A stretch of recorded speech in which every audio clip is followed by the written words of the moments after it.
is Olga Pavluchik, and I am the co-founder and CEO of Bioenterprise member company, Waterloo-based PNP Optica. I'll be your MC for today's announcement. Before we begin today's program, just to let you know, following the formal program, there will be a media availability. The media portion will be moderated by Alyssa. Unfortunately, MP Longfield is unable to join us today. He was very sorry to let us know that he tested positive for COVID this morning. He, as a very strong supporter of both Guelph and Bioenterprise, sets his warmest regrets. In this situation, it gives me a great pleasure to introduce the CEO of Bioenterprise, David Smardon, this morning.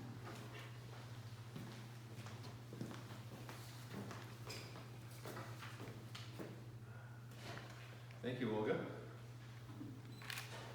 Good morning, everyone. I want to recognize first that we're making this announcement in Guelph, and that we're here today on the traditional land of the Anishinaabe peoples, specifically the traditional territory of the Mississaugas of the Credit Nation, First Credit Nation. I'll begin by speaking on behalf of MP Longfield and Minister Jacek, responsible for Federal Economic Development Agency for Southern Ontario, to deliver some exciting news on behalf of the Government of Canada. As many of you know, the City of Guelph is a leader in clean tech and sustainable development, and we are uniquely positioned to lead the region in sustainable practices. We have the largest concentration of agri-innovation research and technology expertise in Canada, with almost 1,500 employers and entrepreneurs in this impactful sector, and half of Canada's food and beverage companies all being located in Guelph. There is no doubt that we play a critical role in strengthening Southern Ontario's economy and creating a greener future for all Canadians. The Government of Canada is committed to supporting our local technology companies with Made in Canada solutions. That is why they continue to make targeted investments to ensure that Canadian startups have access to the tools and resources that they need to innovate and grow. And this brings me to today's announcement.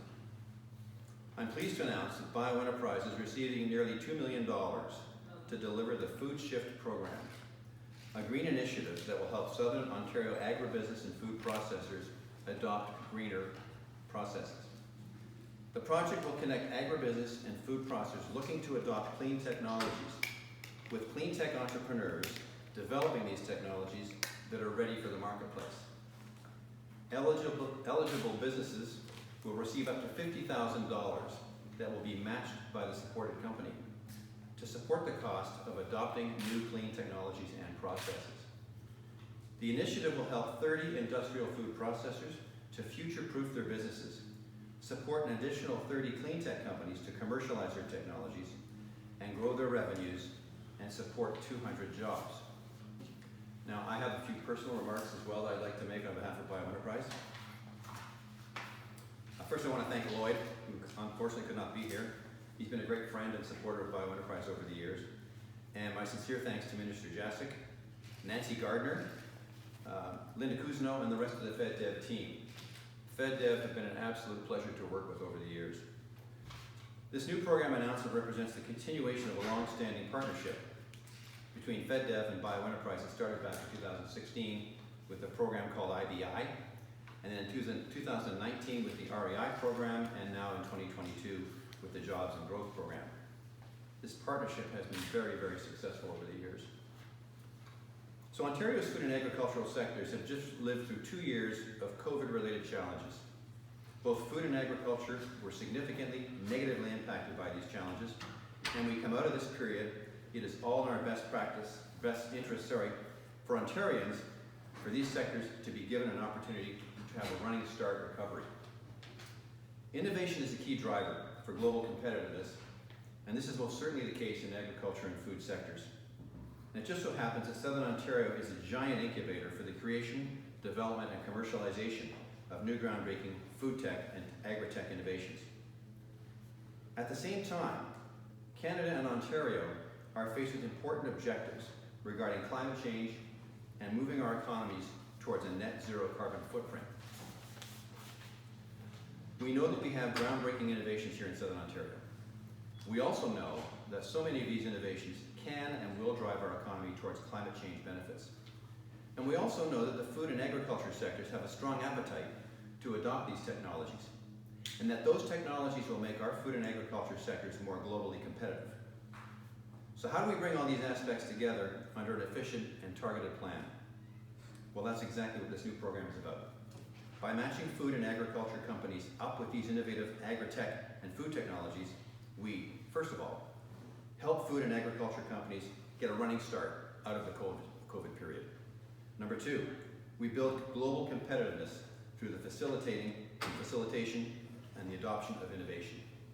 And number three, we drive our economy, particularly the food and agriculture sectors, towards a net zero carbon footprint, thereby helping Canada and Ontario meet their long-term climate objectives. I'm looking forward to launching this new program and to the leadership role that Bioenterprise can play alongside our partners, FedDev. Thank you. And now I'd like to turn it back over to Olga.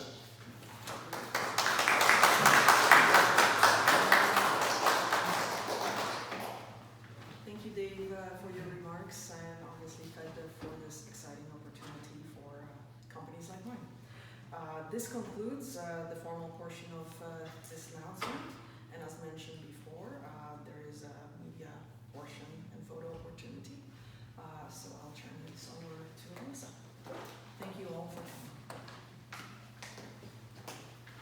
So we're going to do one question, one follow-up. Questions related towards the announcement. If you had any questions for the MP today, you're welcome to reach out to the contact at the bottom of the news release, but we can begin. Sure. Go for it. I guess to start with, could you give us like a practical example of how this funding will help? I guess communities like, well, maybe that's too big a question, but I mean, what's a practical example of how this funding will help accelerate businesses and scale up? So you have a food processing company located in Southern Ontario. They may be using an awful lot of water, for example. And there's a technology company over here that has an opportunity to have developed a technology with an opportunity to recycle water or to reduce the amount of water that the food processor is going to use. What we do as Bioenterprise is we know the company that has the technology, we know the company that needs the technology, so we introduce them together, we form a project, and then we put the funding program together, which is partially funded by FedDev and partially funded by the company. The end result is that the technology that was over here gets deployed in the food processing company, and it is now part of the food processing company's natural processing, thereby moving them forward but using less water. That's an example that is, you know. No, that's a good example. And I guess the other question is, we're and you kind of addressed this post-COVID, we're a time of tremendous upheaval for businesses, a lot of challenges. I've been to like announcements like this before, and I've seen announcements like this before, and it really seems like it's kind of a problem, business-wise speaking, that there are people developing technologies and there are people who have need for technologies that perhaps don't understand they both exist. So as a business person working in this area, how big of a problem is this? It's been a big problem. The businesses, if you look at food processing companies across Ontario and Canada, they're primarily smaller businesses. And most of the food that we produce, I think I can say that it is the business model is based on high volume, low margin. So how do you get a company that doesn't have a lot of excess dollars to invest in research and innovation development and innovation adoption? How do you get them to adopt it, right? Mm-hmm. And so they're focused on that. They're focused on creating their products and selling their products. So our job is to facilitate. We say we know who these companies are. We know who you guys are over here that need that product. Let's do the matchmaking role. So it is a big problem. And we're doing two things. We're solving the connectivity problem, but we're also solving part of the funding issue. Mm-hmm. To say, look, we have funding here to put towards the movement of your business, the evolution of your business into a more innovative and perhaps more competitive business in the future. Is there any specific projects that you're looking to apply this funding towards, or is it really looking to see who comes forward with proposals? I think we do have some targeted companies. I can't tell you who they are. and the reason I can't is that we have 2,500 companies that we work with or have worked with. So they will come out of that database. We have a team of analysts that know who's doing what with whom. And so we'll have a call for proposals, but we'll also make sure that some of the companies that we think can benefit from this are part of that call. I don't have a follow-up. And I'm wondering if there's agri-tech that has already been implemented in places in Guelph, such as farms and in the agriculture sector, that you know of, like an example of what kind of technology there's out there.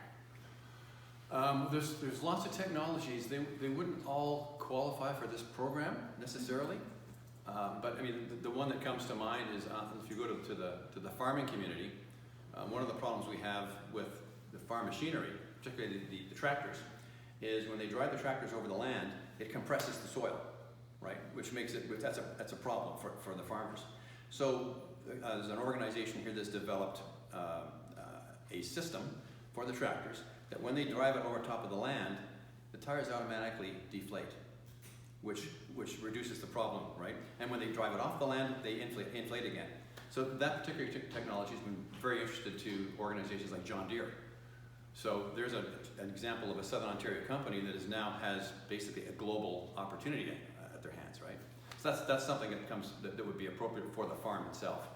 I'm trying to think off the top of my head on food processing. I'd have to go and talk to some of my analysts who are here just to see what they can do for you. And will this program sort of help alleviate the financial stress? For instance, farmers were under during COVID and regaining their funds and growing their business. Well, I think it will from the standpoint that being more competitive is very important. And we have portions of the industry haven't moved forward with technology as the reasons I explained earlier. So this is an opportunity to kind of leapfrog and get the new technology in. And what does innovation do? Well, it reduces your costs, it increases your productivity, and it builds efficiencies. So yeah, that's a big. Those three items are all big improvements to whether you're a farmer or a food processor. Thank you. I'm out of questions. Yeah. Awesome. Good. Thank you guys so much for coming. Thanks. Thank you.